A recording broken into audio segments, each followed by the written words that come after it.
यूं तो मनुष्य की इच्छा अनंत है। पहले वो धन की चाह रखता है और जब धन मिल जाए तो फिर यश की, यश मिल जाए तो फिर मुक्ति की, अर्थात कामनाओं का अंत नहीं है।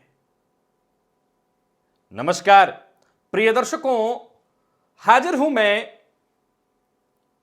एक बहुतायत आज इस परिवेश में आप सभी दर्शकों के द्वारा, उन लोगों के द्वारा हम जिनकी जन्म कुंडली का अध्ययन करते हैं, पूछा जाने वाला, बार बार पूछा जाने वाला एक प्रश्न, एक गंभीर प्रश्न जिस पर विचार हम करेंगे आज इस कार्यक्रम में।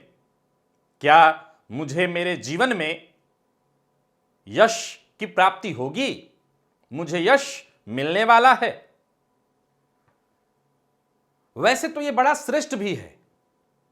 मानव की यही चाहत, उसे लगातार पाने की उसकी ये इच्छा ही एक दिन अंत में उसे परमात्मा से जोड़ने के लिए या जुड़ने के लिए विवश कर देती है। जाहिर सी बात है, उसकी चाहत कभी मरती ही नहीं। तो पहले धन चाहता है, जन चाहता है, धन चाहता है, यश चाहता है, और फिर उसकी कामना चूंकि समाप्त होने वाली है नहीं, तो इन चीजों से उसका जी भर जाता है और फिर वो चाहता है कि मुक्ति मिल जाए इन सभी चीजों से और मैं उस परम तत्व को पालूं। तो ये बड़ा ही श्रेष्ठ है, ये बहुत ही अच्छा है। इंसान की ये चाहत, अनंत चाहत जो कभी शांत नहीं होती। विषय है आज का यश। प्रिय दर्शकों, वैसे तो जन्म कुंडली में यश के लिए कुछ मुख्य भाव बनाए हुए हैं जिससे से यश का विचार किया जाता है, लेकिन मैं समझता हूं कि यश केवल एक दो भावों से तय नहीं किया जा सकता। उदाहरण से समझने वाली बात है कि किसी की जन्म कुंडली में सूर्य बलवान है तो निसंदेह उन्हें यश मिलेगा। यह मैं सदैव कहा करता हूं अपने कार्यक्रमों में। आप इस सूत्र को सदैव सुनते रहते हैं कि जन्म कुंडली में सूर्य बलवान है, सूर्य उच्च के हैं तो आपको यश की प्राप्ति होगी। परंतु केवल एक सूर्य या फिर जन्म कुंडली का चतुर्थ भाव, यह जनता का भाव है और आपको कोई यश मान सम्मान देगा तो जाहिर सी बात है वो जनता है। तो दूसरा तथ्य यह कहता है कि जनता के द्वारा आपको यश की प्राप्ति होगी, तो कुंडली का जो चतुर्थ भाव है इससे विचार किया जाए। दसम भाव शासन और प्रशासन का है। आपका समाज में शासन और प्रशासन पर अगर आपकी पकड़ हो, शासन और प्रशासन में आपकी पहुंच हो, तब भी आपको आपके जीवन काल में यश मान सम्मान मिल जाता है। सवाल उठता है कि क्या इतने ही भावों से विचार करें? तो मैं समझता हूं नहीं, यहां पर ही आकर के बात समाप्त नहीं हो सकती। यश की चर्चा चल रही है तो हो सकता है किसी की कुंडली में सूर्य उच्च का हो तो उसे यश मिलेगा, और किसी की कुंडली में सूर्य नीच का हो तो क्या उसे यश नहीं मिल सकता? जवाब है नहीं, यश तो उसे भी मिलेगा। कैसा? तो यहां यश के भेद बदल जाते हैं। अगर आपके मन में भी यह प्रश्न है तो अपनी जन्म कुंडली को सबसे पहले खोल लीजिए और देखिए कि आपको आपके जीवन काल में किस प्रकार का यश मिलने वाला है। यश के भेद हैं। वो भेद क्या है? तो अपयश नाम में भी, बदनामी में भी नाम है। तो हो सकता है नाम आपका होगा लेकिन वो बदनाम होगा, तो यह भी संभव है। अब सवाल उठता है कि जन्म कुंडली में मैंने अभी दो तीन मुख्य बातें बताई कि सूर्य बली हो, जन्म कुंडली का चतुर्थ और दसम भाव, इससे विचार किया जाना चाहिए यश का। लेकिन मैंने जैसा कहा कि केवल इतनी ही बातों से कभी भी यश को तय नहीं किया जा सकता। हो सकता है आपने कुछ ऐसा काम किया जिसके चलते 4 दिन की चांदनी फिर अंधेरी रात, आपको कुछ दिनों के लिए यश मिल गया, फिर इसके बाद वही स्थिति आपको कोई नहीं पहचानता। बहुत सारे ऐसे लोग आपको दिखाई पड़ जाएंगे जो रातों रात उनका नाम हो गया, सभी लोग उनको जानने लगे और अब इसके बाद उनको कोई नहीं जानता, सभी लोगों ने उनको भुला दिया। तो यह भी समझने वाली बात है, जन्म कुंडली के चतुर्थ और दशम के साथ आपका भाग्य भाव बलवान होना चाहिए। अगर आपकी जन्म कुंडली में आपका भाग्य भाव बलवान है तो यह जो यश मिलेगा यह चिरकाल तक होगा। और फिर जब भी जन्म कुंडली में आप किसी भी विषय का विचार करते हैं, चाहे वो धन, संपदा, मान, सम्मान, तो आपको अपने लग्न का ध्यान रखना ही होगा, लग्नेश का ध्यान रखना ही होगा, क्योंकि यश, मान, सम्मान मिलना किसको है? आपको। तो अगर आपका व्यक्तित्व ही कमजोर है, जन्म कुंडली में लग्न और लग्नपति कमजोर है, मान लीजिए आपकी कुंडली में सूर्य बलवान है, उच्च के हैं, परंतु आपके लग्न और लग्नपति बेहद कमजोर अवस्था में हैं, तब भी आपको यश नहीं मिलेगा। आप कहेंगे मेरी कुंडली में सूर्य उच्च के तो हैं, मुझे तो यश ही नहीं मिलता। तो इसके पीछे कारण यह है कि आपका व्यक्तित्व उस तरह का नहीं है, व्यक्तित्व में उस तरह का निखार नहीं आ रहा है, जिसके चलते लोग आपसे प्रभावित तो हो जा रहे हैं, लेकिन बारी जब यश देने की आ रही है, मान सम्मान देने की आ रही है, तो आपको नहीं दे रहे हैं। कुछ मुख्य पॉइंट जिन्हें आप नोट करिए और नोट करके अपनी कुंडली में देखिए, इनमें से कोई भी पॉइंट बलवान है तो आप लिख लीजिए, आपको आपके जीवन काल में यश मिलेगा। पहला पॉइंट, शुरू से शुरू करते हैं, आपका लग्न और लग्नेश बलवान होना चाहिए तो यश आपको मिलेगा, पक्का है। सूर्य भी कमजोर हो, भाग्य भी कमजोर, लेकिन लग्न और लग्नपति बलवान हैं तो निसंदेह आपको यश मिलेगा। आप किसी और माध्यम से यश ढूंढ लाएंगे, आप कुछ और तिकड़म भिड़ा करके यश पालेंगे, यश लेकिन पाएंगे।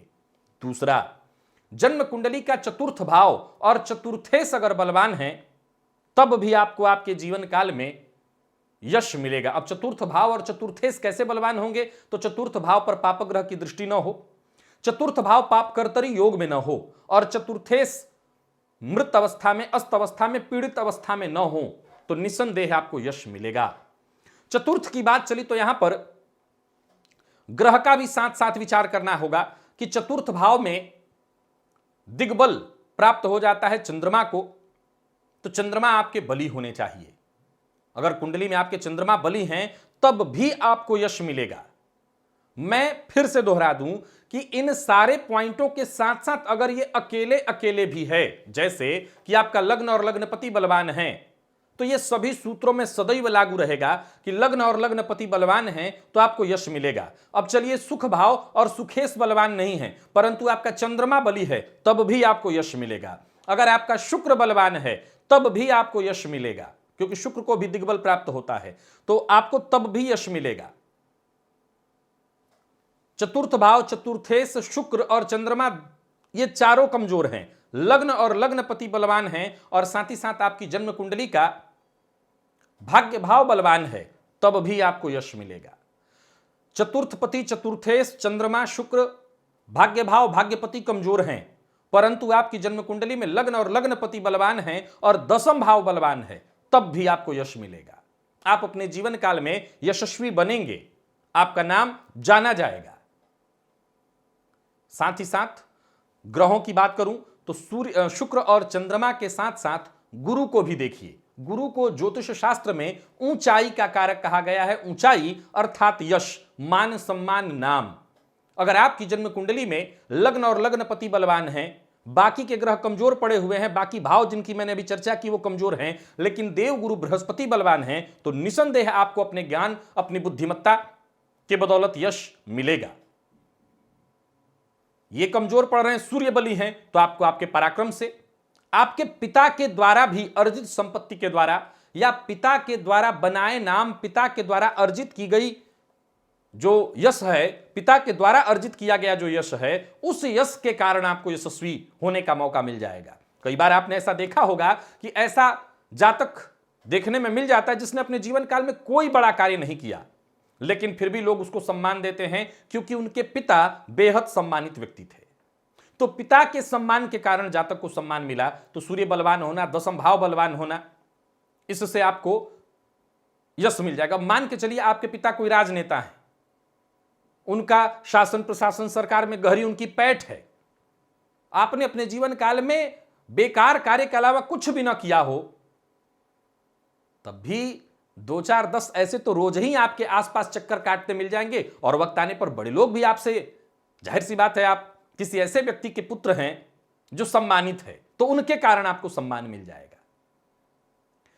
मुख्य मुद्दा है कि पिता के कारण, वंश परंपरा के कारण सम्मान मिले, और जातक खुद के भुजबल से सम्मान अर्जित करे, तो खुद के भुजबल से अर्जित करने के लिए आपका लग्न और लग्नपति बलवान होना अत्यंत आवश्यक है।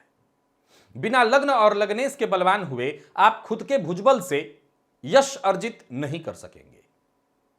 आपको आपके समाज में मान सम्मान नहीं मिल पाएगा।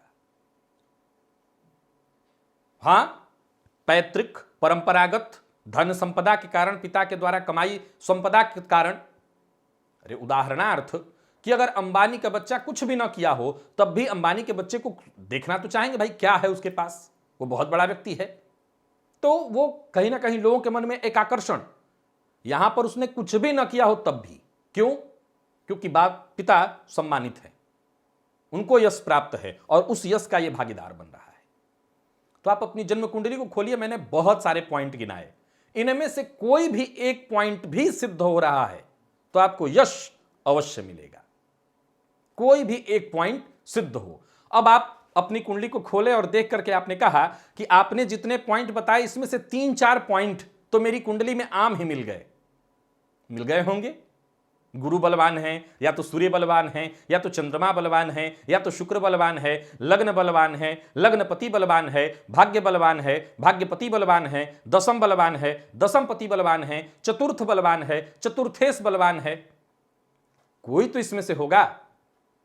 लेकिन आपने आगे कहा कि ये तो ठीक है, लेकिन इसके साथ साथ कुछ ऐसी स्थिति भी बन रही है कि इन पर पापग्रह की दृष्टि भी पड़ रही है।